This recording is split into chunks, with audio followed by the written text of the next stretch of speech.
नमस्कार दोस्तों। आप लोग का अपना YouTube चैनल रिजल्ट विद आकाश में स्वागत है।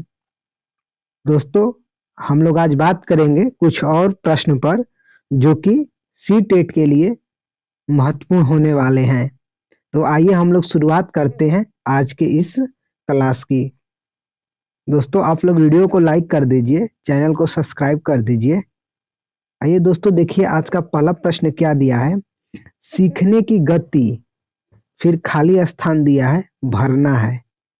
मतलब कि सीखने की गति है पूरी तरह से व्यक्तिगत कारकों पर निर्भर, पूरी तरह से पर्यावरणीय कारकों पर निर्भर, व्यक्तिगत और पर्यावरणीय कारकों की पारस्परिक क्रिया पर निर्भर, व्यक्तिगत और पर्यावरणीय कारकों दोनों से स्वतंत्र।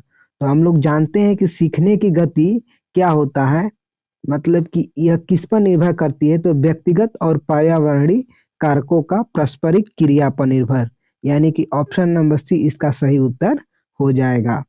आइए फिर कुछ और बात करते हैं। देखिए क्या कह रहा है, किसी अध्यापक को अपने विद्यार्थियों को किसी कार्य के लिए आंतरिक रूप से प्रेरित करने के लिए क्या कहकर प्रोत्साहित करना चाहिए। कह रहा है क्या कि मान लीजिए जैसे आप एक अध्यापक हैं तो अपने विद्यार्थियों को कैसे अंदर से प्रेरित करेंगे। जो विद्यार्थी सबसे पहले कार्य खत्म कर लेंगे उन्हें 5 सितारे मिलेंगे। मैं देखती हूँ कि कौन प्रथम आता या आती है, कौन सबसे अधिक स्मार्ट है। इस पर काम करना कितना मजेदार है, चलो देखते हैं कि हम इस गतिविधि से क्या क्या सीखते हैं। वे विद्यार्थी जो जल्दी इस काम को पूरा नहीं करते हैं उन्हें खेल के सत्र में खेलने नहीं जाने दूंगी। अब देखिए पहला ऑप्शन बिल्कुल गलत है। क्या कि आप कम मतलब कि जो अच्छा जल्दी खत्म करता है उसे 5 स्टार देंगे, यानी कि जो धीरे धीरे करेगा उसका क्या होगा, तो उसको लगेगा कि हमारा सम्मान नहीं हो रहा है, यानी कि यह बाल विकास के विरुद्ध है। तो ऑप्शन ए गलत हो जाएगा। दूसरा क्या कह रहा है, मैं देखती हूँ कि कौन प्रथम आता है और कौन सबसे अधिक स्मार्ट है, तो यह भी क्या हो गया, ये भी तुलना दिखा रहा है। ऑप्शन सी देखिए दोस्तों क्या कह रहा है कि इस पर काम करना कितना मजेदार है, चलो देखते हैं कि हम इस गतिविधि से क्या क्या सीखते हैं। देखिए दोस्तों क्या क्या सीखते हैं, यह इतना क्या कर दिया, इस ऑप्शन को इसका उत्तर बना दिया। इसने बच्चे को क्या कर दिया, एक्टिव कर दिया। आइए फिर कुछ और देखते हैं। देखिए अगला क्या कह रहा है। अगला क्वेश्चन कह रहा है, अनीता जो कि चौथी कक्षा की अध्यापिका है अपनी कक्षा में एक ऐसी स्थिति का सामना कर रही है जहां कई विद्यार्थी पढ़ाए जा रहे विषय में उकताहट महसूस कर रहे हैं। इस स्थिति में उसे क्या करना चाहिए। देखिए जो क्लास की अध्यापिका है वह पढ़ा रही है तो बच्चों को क्या है, बच्चे को उबाऊ महसूस हो रहा है, मतलब कि बच्चे उब गए हैं, वो पढ़ना नहीं चाह रहे हैं। तो इस स्थिति में अध्यापिका को क्या करना चाहिए, इन विद्यार्थियों की अनदेखी करे और उसी विषय वस्तु को पढ़ाना जारी रखे। आप बताइए ऑप्शन सही है, तो आप कहेंगे नहीं बिल्कुल गलत है। इन विद्यार्थियों को दंडित करे और इसकी सूचना उसके माता पिता को दे।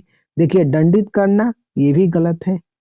ठीक है, एक तो आप जो सब्जेक्ट पढ़ा रही हैं उसमें बच्चे उबन फील कर रहे हैं, इसका मतलब क्या है, देखिए आगे देखा जाए। पाठ के विषय वस्तु और पढ़ाने के तरीकों पर पुनः चिंतन करना। मान लें कि विद्यार्थी सीखने के लिए सक्षम नहीं है। अब देखिए यह तो हम कभी नहीं मान सकते हैं क्या, कि विद्यार्थी सीखने के लिए सक्षम नहीं है।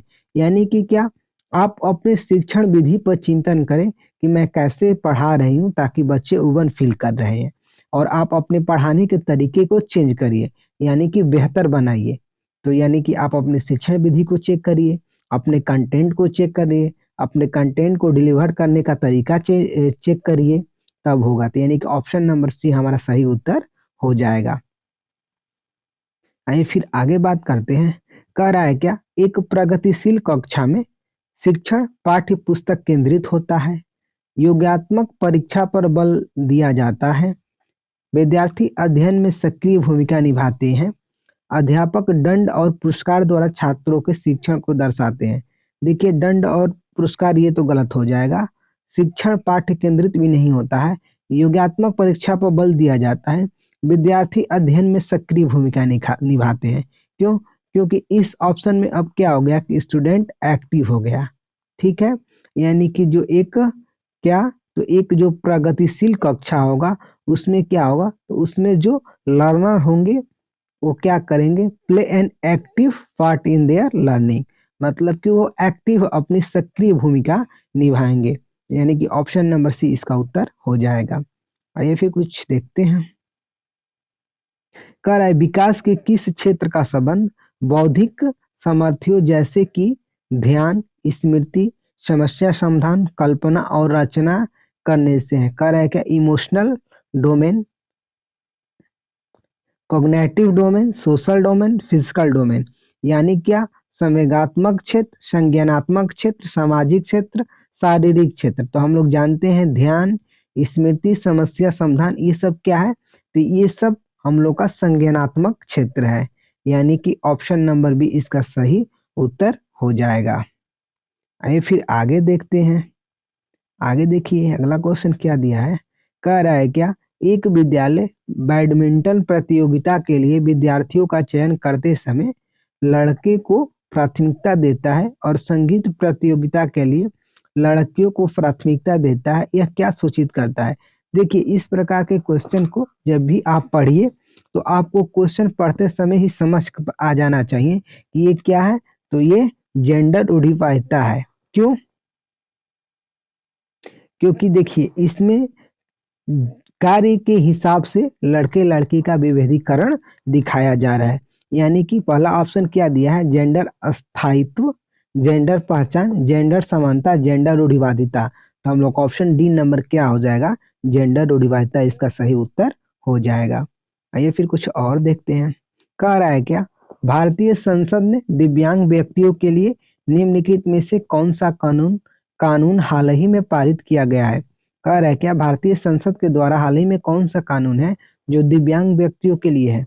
राष्ट्रीय शिक्षा नीति, फिर क्या कह रहा है निःशक्त व्यक्ति समान अवसर अधिकार संरक्षण और पूर्ण भागीदारी अधिनियम, दिव्यांगता के साथ व्यक्तियों का अधिकार अधिनियम, शिक्षा का अधिकार अधिनियम। तो देखिए अभी कौन सा आया है, तो अभी क्या है हम लोग ऑप्शन नंबर बी, यानी कि निःशक्त व्यक्ति समान अवसर अधिकार संरक्षण और पूर्ण भागीदारी अधिनियम, यानी कि ऑप्शन नंबर बी हमारा उत्तर हो जाएगा।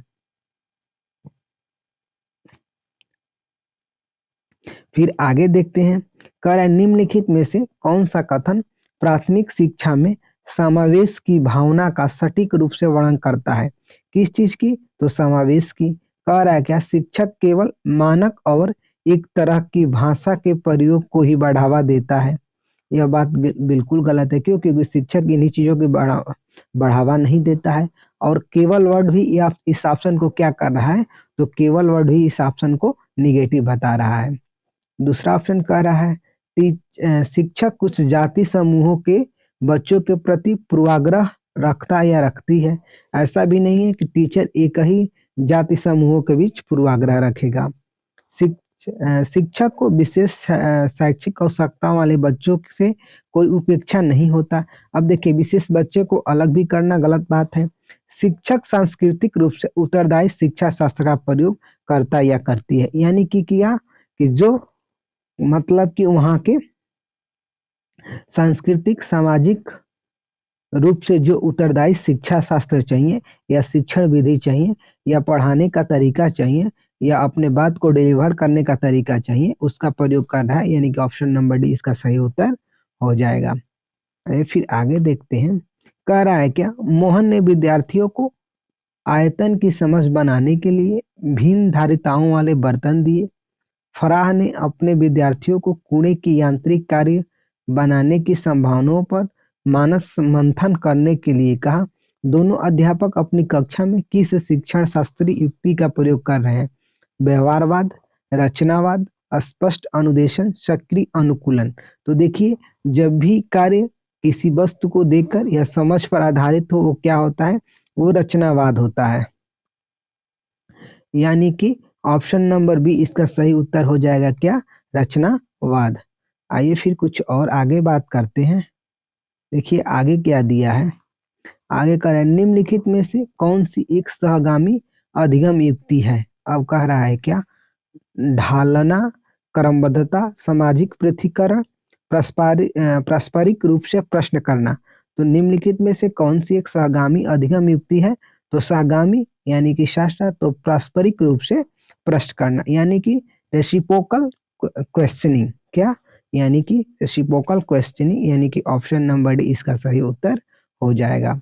आइए फिर कुछ और बात करते हैं। कह रहा है क्या, गणित को पढ़ाने के लिए खेल और पहेलियां प्रभावकारी रणनीति है क्योंकि यह निम्नलिखित को बढ़ावा देने में सहायक होती है। किससे होती है, देखिए किस चीज की बात कर रहा है, तो खेल की बात कर रहा है, पहेलियों की बात कर रहा है, तो कार्यविधिक समझ, संकल्पनात्मक समझ, उपयोग आधारित समझ, तथ्यात्मक समझ। तो खेल और पहेलियां है जो क्या करती है, कंसेप्चुअल अंडरस्टैंडिंग, यानी कि कंसेप्चुअल अंडरस्टैंडिंग क्या करती है, तो इसका संकल्पनात्मक समझ को बढ़ावा देती है। क्या, तो खेल और पहेलियां, यानी कि ऑप्शन नंबर 2 सही हो जाएगा। क्या, कंसेप्चुअल अंडरस्टैंडिंग, यानी कि संकल्पनात्मक समझ। आइए फिर कुछ और बात करते हैं।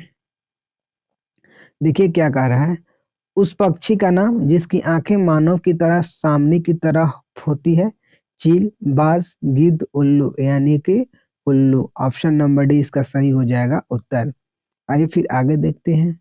कह रहा है पर्यावरण अध्ययन की प्रकृति क्रिया की अपेक्षा संज्ञा अधिक, मतलब क्या, कह रहा है कि क्रिया कम कीजिए या संज्ञा ज्यादा कीजिए। संज्ञा मतलब संज्ञान से है, संज्ञा की अपेक्षा क्रिया अधिक, संज्ञा एवं क्रिया दोनों, ना तो संज्ञा ना ही क्रिया। तो देखिए पर्यावरण अध्ययन में क्या है, more a verb than a noun, यानी कि संज्ञा की अपेक्षा क्रिया अधिक। क्रिया अधिक का मतलब कि कार्य करने की ज्यादा, न कि ज्यादा उसको लिया जाए। तो हम लोग ऑप्शन नंबर बी इसका सही उत्तर हो जाएगा। क्या, संज्ञा की अपेक्षा क्रिया अधिक। आइए फिर हम लोग आगे देखते हैं। कह रहा है क्या, भाषाई क्षमता के बारे में कौन सा कथन उचित नहीं है। देखिए क्या कर रहा है, भाषाई क्षमता एक दूसरे को प्रभावित करते हैं, ठीक है। भाषाई क्षमता एक क्रम से नहीं सीखी जाती, ये भी ठीक है। भाषाई क्षमता एक ही क्रम से सीखी जाती है, भाषाई क्षमता में समझ अंतर्निहित होता है। तो देखिए गलत पूछा है, तो हम लोग का ऑप्शन नंबर सी हो जाए, क्योंकि भाषाई क्षमता एक क्रम से सीखी जाती है, एक ही क्रम से सीखी जाती है, यह गलत गलत बात है। इसका कोई क्रम नहीं होता है, बल्कि यह एक दूसरे पर अंतः अंतः निर्भर है, यानी कि यह एक दूसरे से जुड़ी हुई है, यानी कि ऑप्शन नंबर सी हमारा सही हो जाएगा। आइए फिर हम लोग आगे बात करते हैं। कह रहा है विद्यालय की पाठ्यचर्या सहगामी क्रियाएं ऐसी हो जो बच्चों को के अवसर दे, किसका, मौखिक अभिव्यक्ति का, लिखित अभिव्यक्ति का, भाषा प्रयोग का, अभिनय का। तो विद्यालय की पाठ्यचर्या सहगामी क्रिया ऐसी हो जो बच्चे को भाषा प्रयोग के अवसर दे, यानी कि ऑप्शन नंबर